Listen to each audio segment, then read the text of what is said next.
Ndị be anyị ekenenu m unu ọzọ. Daalụ nnu. Asị m ka nke echiri ya zelu. Ọzọ dịka ịbịa bụ ihe a bụ Eastern News 24 ka anyị si were wetara unu ya bụ nnukwu ozi dị oke mkpa gbasịta maka nwere onwe ndị Igbo na-azọ and ihe na-eme n'obodo a bụ Naijiria. Dịka o si dị na n'iru akwụkwọ, onye na-afụ n'elu akwụkwọ a bụ Barrister Maxwell, one of the lawyer or special counsel to Maazị Nnamdi Kanu. Ọ mana ọ bụ ife gara aga n'iru akwụkwọ gara aga na ndị mmadụ na-ekwu na Nnamdi Kanu ekwutego na any condition enyere ya for his release.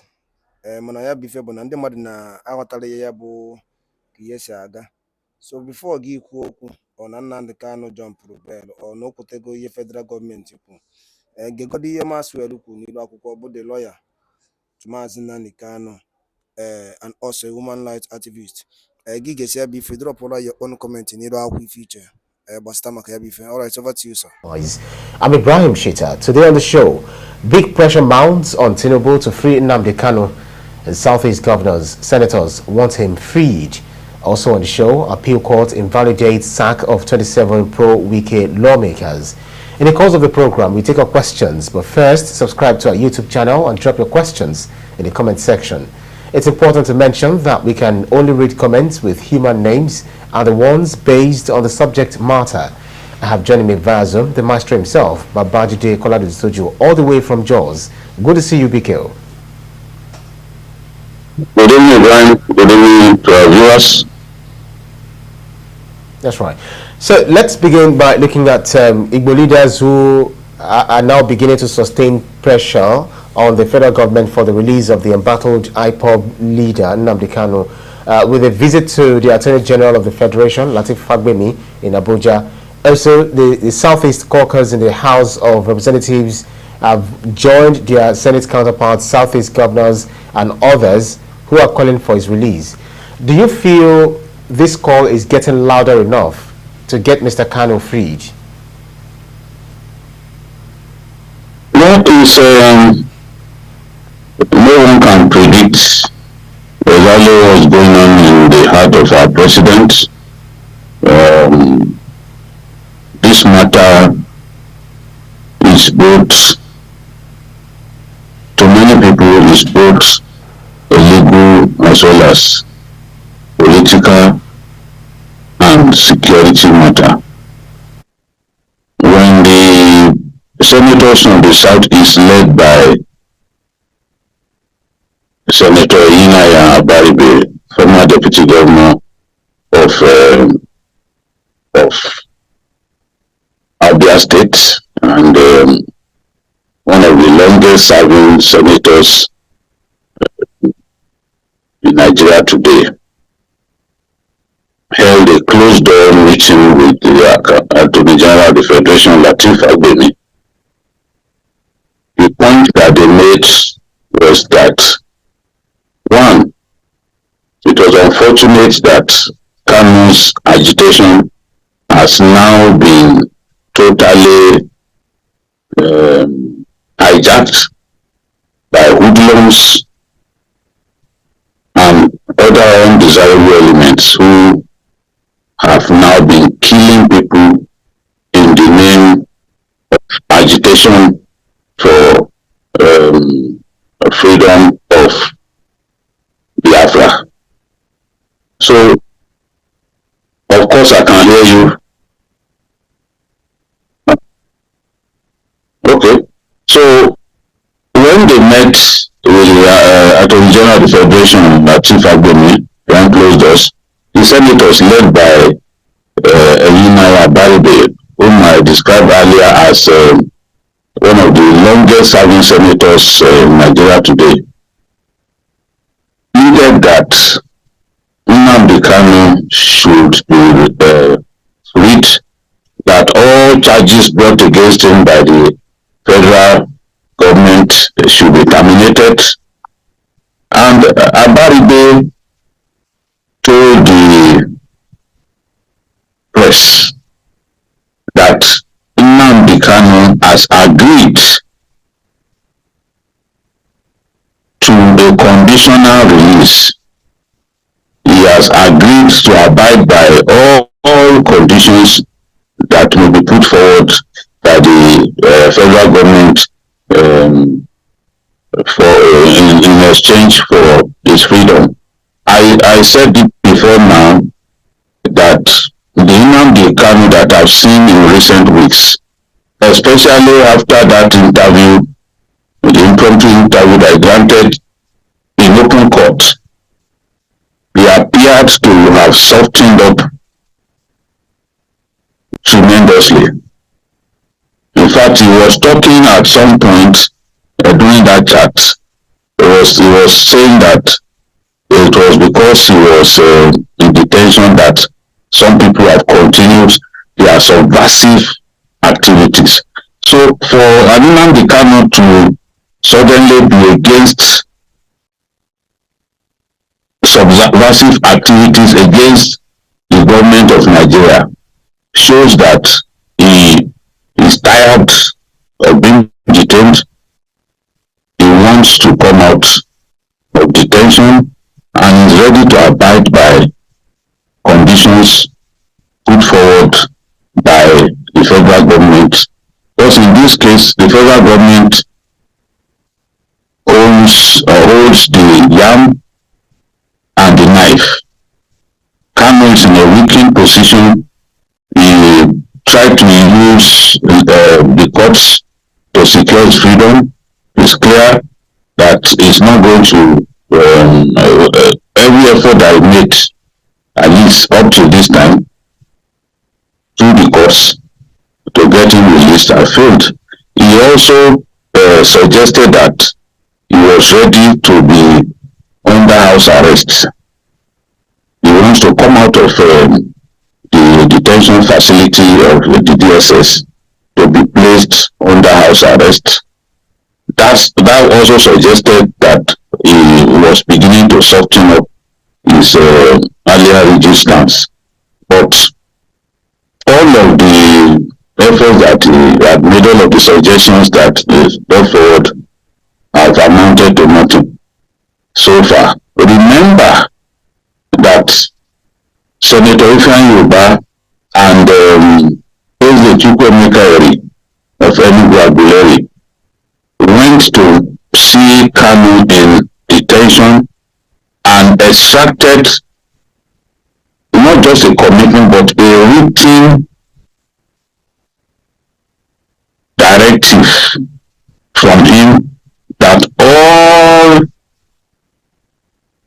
sit-at-home must end immediately. Whether on Mondays or the days that is brought to court, he put it in writing and signed that it should not happen again in this house. So he's been demonstrating that he wants peace and that he's committed to peace.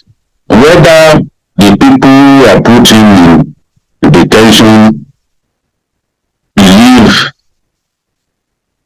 that is genuinely softening up, that is genuinely seeking peace, is a different kettle of fish. And recently, the governors of the Southeast promised to seek an audience with President Tinubu to also bring up the matter of Nnamdi Kanu, because some people have been accusing those governors and saying that those governors do not want Nnamdi Kanu to be freed for reasons best known to them. But now they have said that they would push for his release by having an audience with Mr. President on that matter.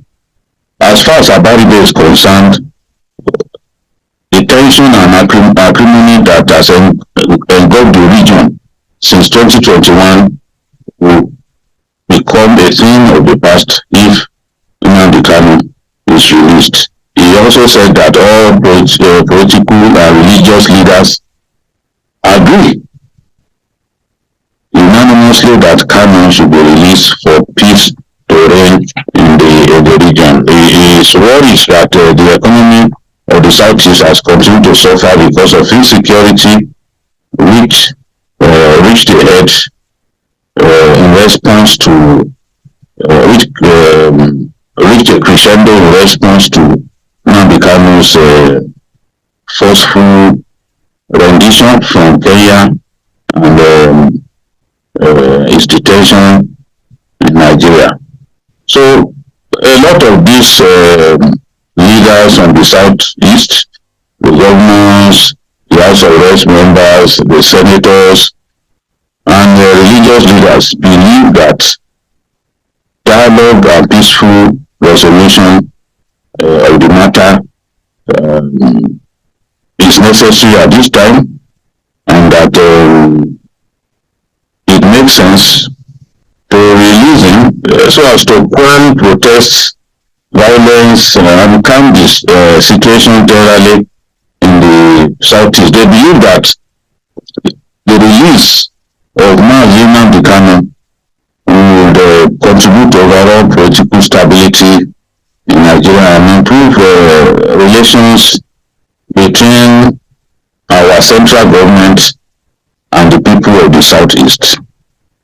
They are also convinced that some of the grievances that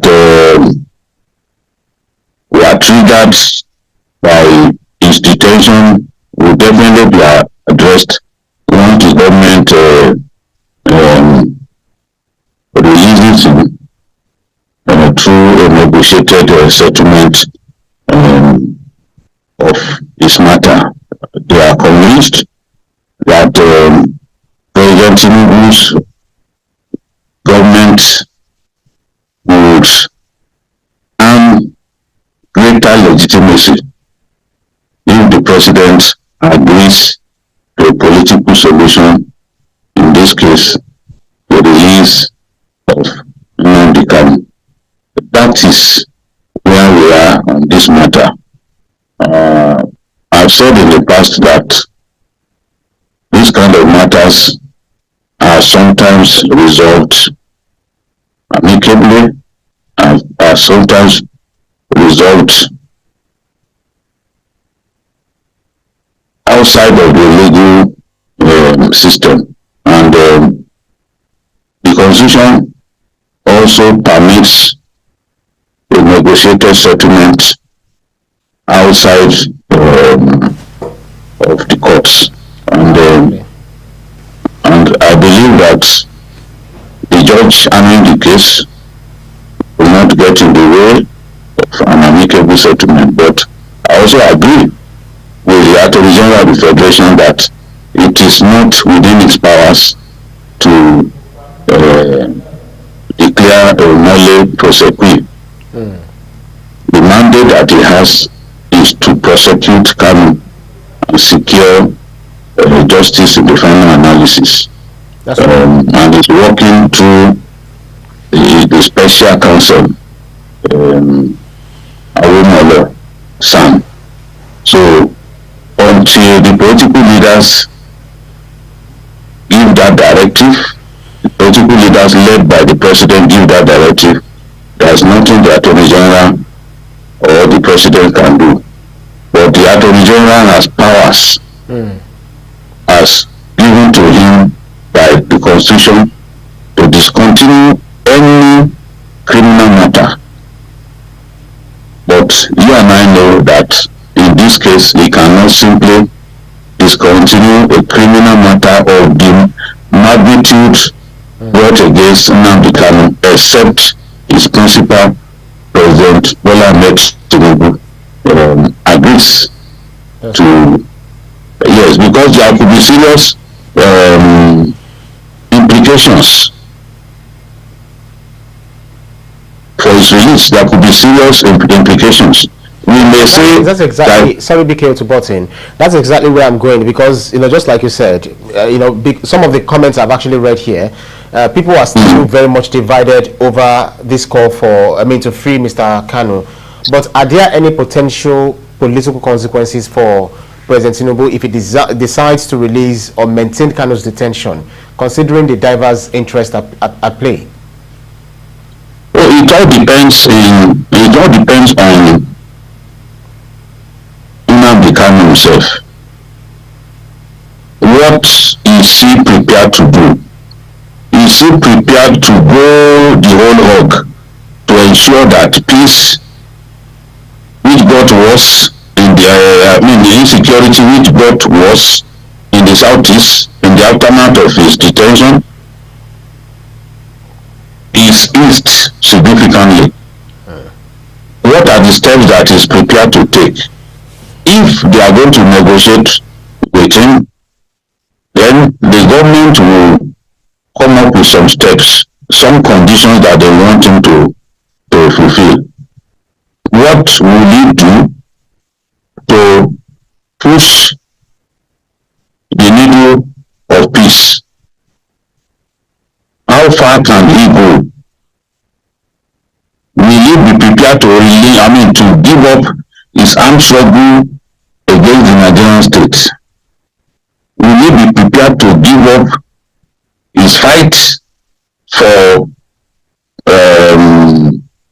the freedom of Biafra, for the independence of Biafra as he's been championing? Will he simply get freedom and refuse to abide by the stipulated conditions? You know, with him, they have to be very careful, and I'm sure that government will want to be in a very big position of strength in the aftermath of Nnamdi Kanu's release. Otherwise, if things do not improve, if insecurity even gets worse, for example, we do not pray that happens. If it gets worse after his release, then many people will condemn the government, many people would slam the government for releasing Nnamdi Kanu, and some could even blame him if, for example, insecurity worsens in the aftermath of his release, and people like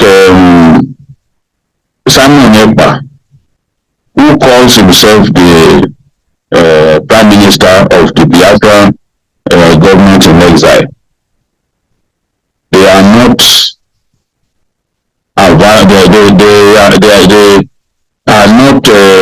excited about the prospect of Nnamdi Kanu being released from detention.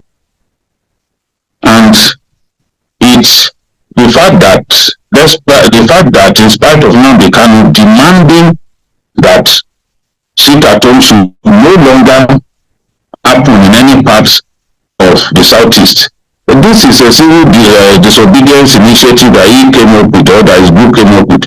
But today, nobody is listening to the directive of Nnamdi Kanu. That is to tell you that the faction of IPOB, as represented by Simon Ekpa, may actually frustrate attempts at ensuring calmness in the southeast even after Nnamdi Kanu is freed. And if we do not see clear signs of improvement in the security situation in the southeast, then people will condemn the government, people will blame the government for releasing Nnamdi Kanu. So the government would want to weigh all of these scenarios, look at all of these scenarios, and ask itself whether it makes sense to release Nnamdi Kanu at this time. But what we cannot deny is the fact that the pressure is mounting seriously on our president. And there is no guarantee that the president will not eventually cave into pressure. I'm not predicting that he will cave into pressure. I'm not in the rightful position to predict his actions, but what I can report is that the pressure is mounting tremendously from both within Nigeria and outside Nigeria, and no one can say how this will all end up.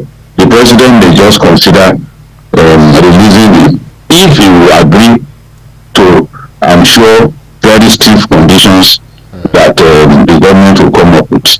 That's right. Let me take one or two comments and then we'll move on to our second topic. Banji Okosoto says, eagerly waiting for.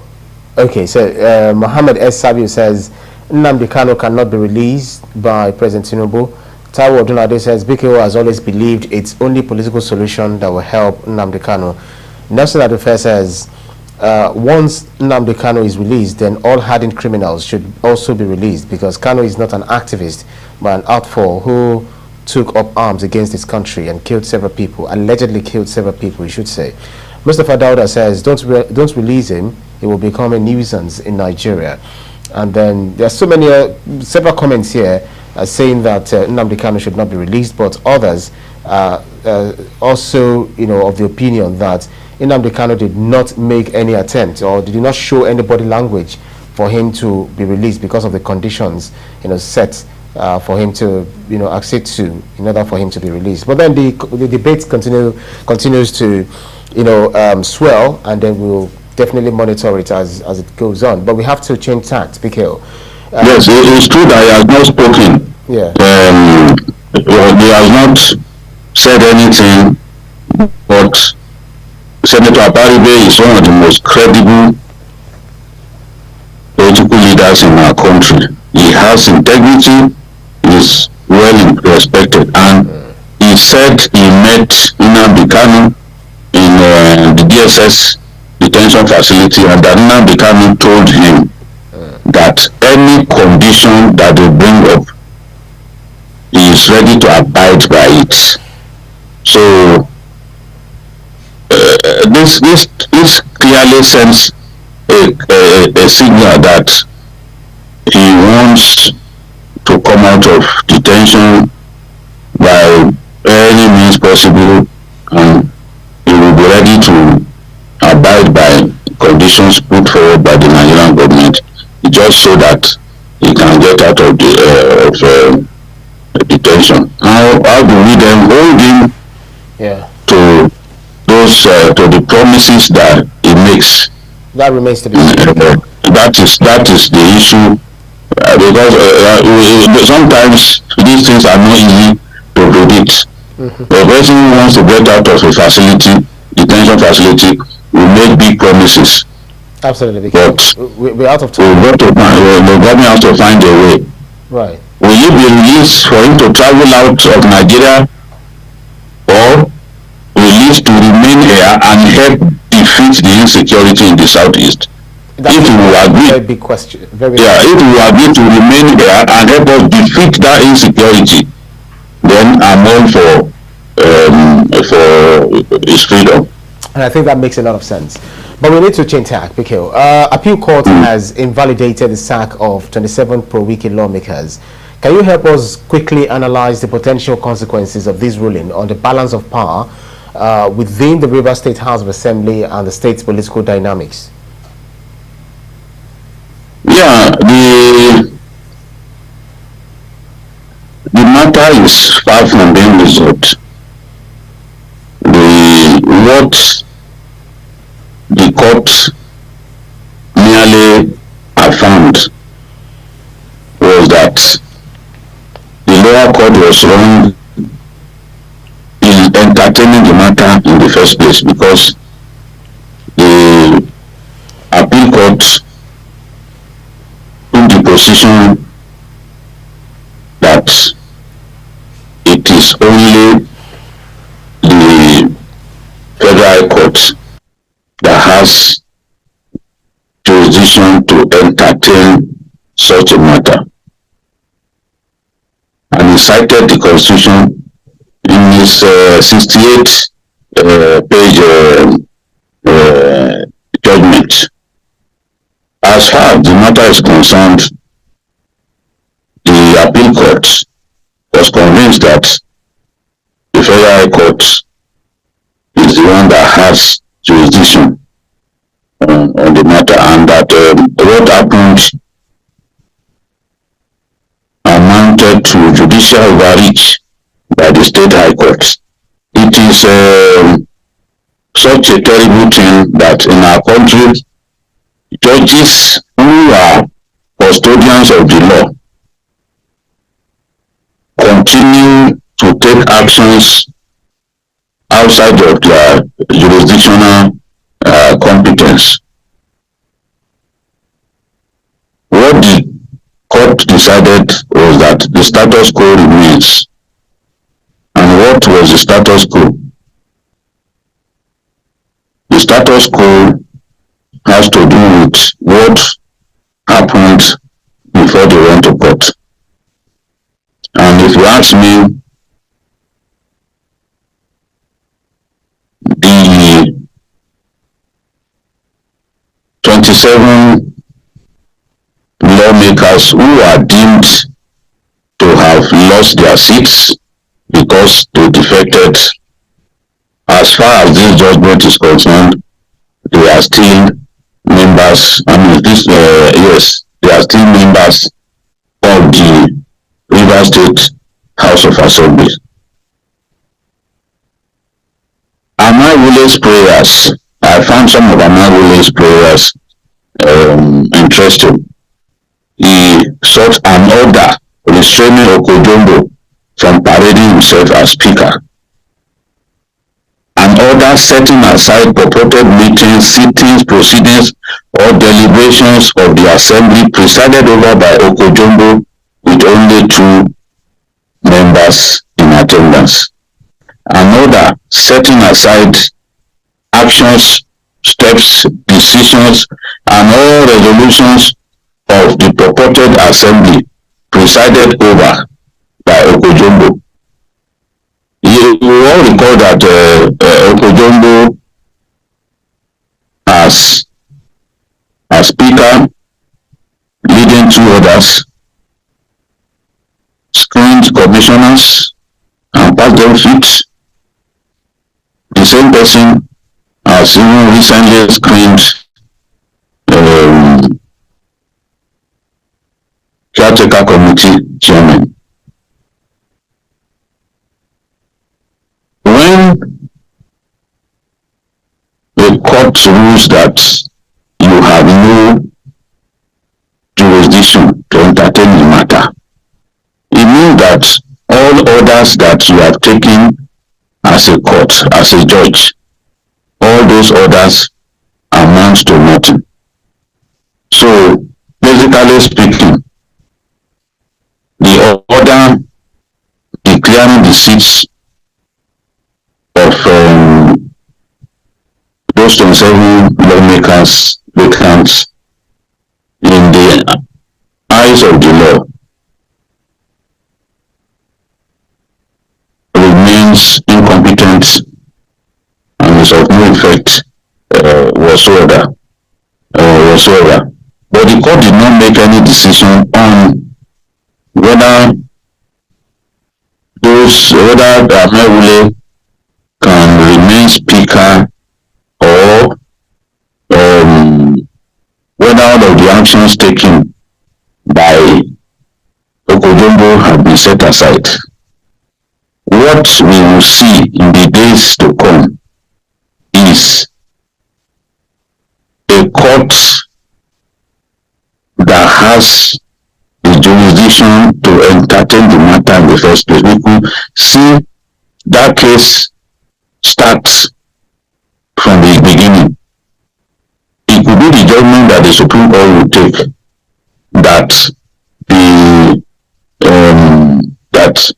Federal High Court, that the case should be sent back for the Federal High Court to try it, since the appeal court did not make consequential orders by way of saying, okay, Okojombo, you are not the speaker now is Amaewule, who all along had been the speaker.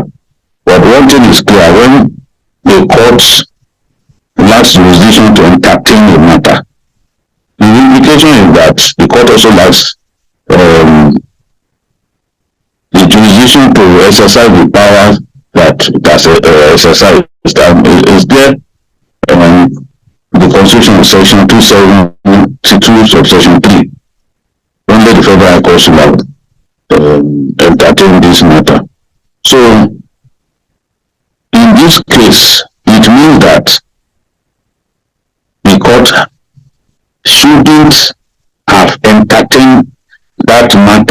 first place, and it means that the order that that court gave declaring those seats vacant, affirming that those 27 lawmakers have, that means the interlocutory injunction that the Okojombo and others sought, which the court granted, affirming that Martin and and others are no longer members of the House of Assembly. It means that that order does not exist. In the eyes of the law, that order does not exist. Because if you do not have jurisdiction, you have no power to give any form of order, whether it's an interlocutory order, status quo ante and all that. You are not the appropriate court to sit in judgment on that matter. And because you are not an appropriate court, any order that you give amounts to nothing. That is why those who have interpreted this judgment have interpreted it to mean that the order setting aside the declaration of the seats of those 27 lawmakers vacant is null and void and of no effect whatsoever. So initially we saw the government's friends saying that that judgment actually favored them. But if it favored you, why did you then go to appeal to the Supreme Court? Why did you go before the Supreme Court to appeal? One terrible thing happening in our country these days is that a court gives a judgment. Lawyers and other people will now misinterpreting the judgment of the court. Sometimes, even when they've not seen the certified true copy, when they are not familiar with the proceedings of the court. So in these days, you become confused because you see all kinds of funny interpretations of the judgment that the court gave. But it is clear that you cannot build something on nothing. If you didn't have jurisdiction to entertain a matter, you have no business entertaining that matter. It amounts to judicial irresponsibility and judicial rascality to agree to try a matter about which you have no jurisdiction. And if you do that, there are remedies. That's right. One of such remedies is for superior courts to look at that matter and then take a decision. And this is what we have seen now. The appeal court cited the constitution copiously and affirmed that the high court in Port Harcourt shouldn't have entertained that matter. And having not been qualified to entertain the matter, whatever decision, whatever order it makes amounts to nothing, because you cannot build anything on nothing. I think we have not seen the final resolution of this matter. The Supreme Court, the final court in the land, will take a decision in due course, since an appeal has been filed. So I'm sure that it is when that appeal has been filed, when the Supreme Court decides, that we will know where we are going. Because as far as the governor is concerned, he is happy to have an assembly of 3 persons deciding on all kinds of matters before he got. If the final court rules that Amewule remains the speaker, then it could also mean, depending on consequential order given by the superior court, it could also mean that all of the decisions taken by the Amewule, 3-man assembly will be rendered invalid. But that's right. We are waiting to see what happens in the coming days. Okay, Biko, Because of our time, I really do not know the next question to ask you because you've answered virtually everything. But let me quickly take these two comments and I ask you the final question because of our time. Nelson Adife says, BKO, the appeal court is seriously right. I want to advise lawyers that lawyers should always advise their clients well. Why should a federal high court matter be taken to the Supreme Court? The 25 lawmakers should return to their job. He now went on to say BKO needs to lecture some judges and lawyers equally. His analysis on this matter is so clear. Taiwo Odulade says these guys are still members of Rivers State House of Assembly. Okojombo and Edison Ehie were already suspended by these 27 lawmakers. And that brings me to the last question, BKO. Some members of the House of Representatives, led by Ikenga Ugochinyere, they've said that the judgment of the Court of Appeal on the political crisis in Rivers State has not changed the situation in the state, that the court only talked about, they only ruled on the jurisdiction. So, meaning that the 27 lawmakers remain suspended. That's the position of Ikenga Ugochinyere. So, I want you to respond to this in relation to how you see this situation evolving in the coming weeks and months, and what key factors do you think will influence this trajectory? We have just a few seconds. I mean, just about a minute or two to go, BKO. Well, if, as I said earlier, if you are not qualified, if you did not have jurisdictional power to entertain the matter, and you proceeded to entertain that matter, and you even gave orders, by law, everything that you did amounts to nothing, which means that those guys have not been suspended. They are still members of the Rivers State House of Assembly. The truth is, you cannot build something on nothing. We want a resolution of this matter. We can't have a situation in which 3 individuals will be representing the legislature, the entire state in the House of Assembly.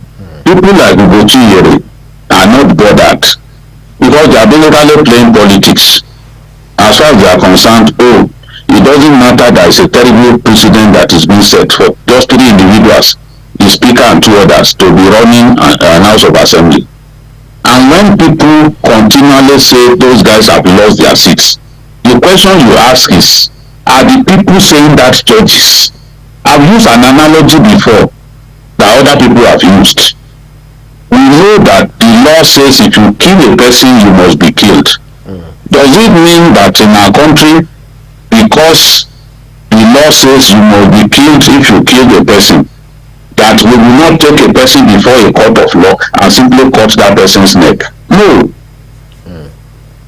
It is the courts and not Ugochinyere and other people that can determine whether those guys have lost their seats. That is the structure. That is the way it has always been done.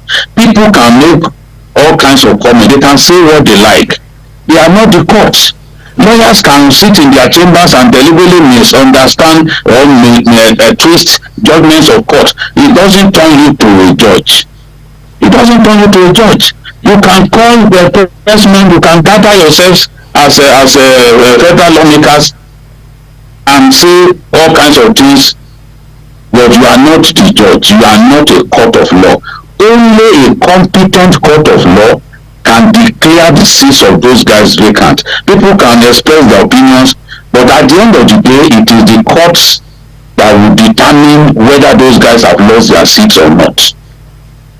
So saying, they have lost their seats, say they go, how? It is only the court that can say that. And Ugochinyere does not constitute a court. He's just an individual. Even if he summons all the members of the National Assembly, they do not constitute a court. That's right. It is the court that will determine this matter. That's the way it should be. And that's the way it will be with the final analysis. If the court rules in favor of the minority lawmakers, that's not my problem. If the court gives it to Amewule and others, it's not my problem. All I want is to see peace happen in Rivers State and every part of Nigeria. people pouring petrol into the fire for political this gains. They know that they are doing what is wrong, and I Absolutely. expect them to change in the interest of all of us. That's right. Well, because of our time, that's our show for today's edition of Issues with Jide. Special thanks to you, Babajide Kolado Ditoju, for those insightful analyses, as always, all the way from Jaws. Thank you, Brian. Thank you. Still viewers, God bless you all. We'll do this again next week. By God's grace. That's right. And someone is actually saying that he also misses you on Journalist Hangout, and I hope that you'll be back any time soon. Okay, that's Promise Emmanuel saying, Jide, I miss you on Journalist Hangouts. Very soon, Jide will be back. I'll be back. I'll be back tomorrow by God's grace. That's right. May God bring you safely. All right, Amen. thanks to our audience for keeping our company on every edition. You can see the program again anytime by subscribing to our YouTube channel, TVC News Nigeria. Click on the subscribe button to get the latest information. You can also follow us on our social media platforms at TVC News NG. I'm also at Ibrahim_Shita. On behalf of the rest of the team, I'm Ibrahim Shita. See you again next edition. Bye for now.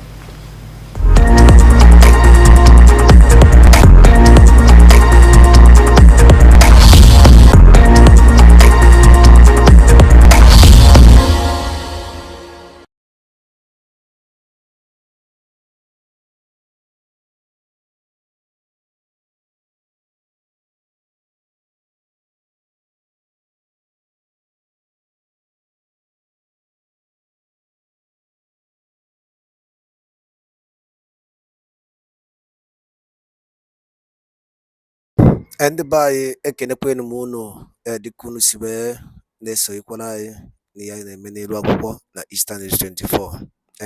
Anyị sikwa na Chukwuka abịa ma ya nọrọ nche niile n'ofu n'ofu dịka unu si wee na-esonyere anyị n'elu akwụkwọ. Dịka o si dị, unu anụgonu ka ya bụ ife si wee gbata wee kwụrụ, unu anụgonu ihe nwanne anyị nwoke kwuru n'elu akwụkwọ. Ka efi were ikwu gbasịta maka ya bụ ihe ndị a niile nụgasị niile nwanne anyị kwugasị gbasịta maka open grazing bill. Kabaruke drop your own comment on the comment section below. Thank you, and also stay tuned at Eastern News 24. Kemesiano Mundem.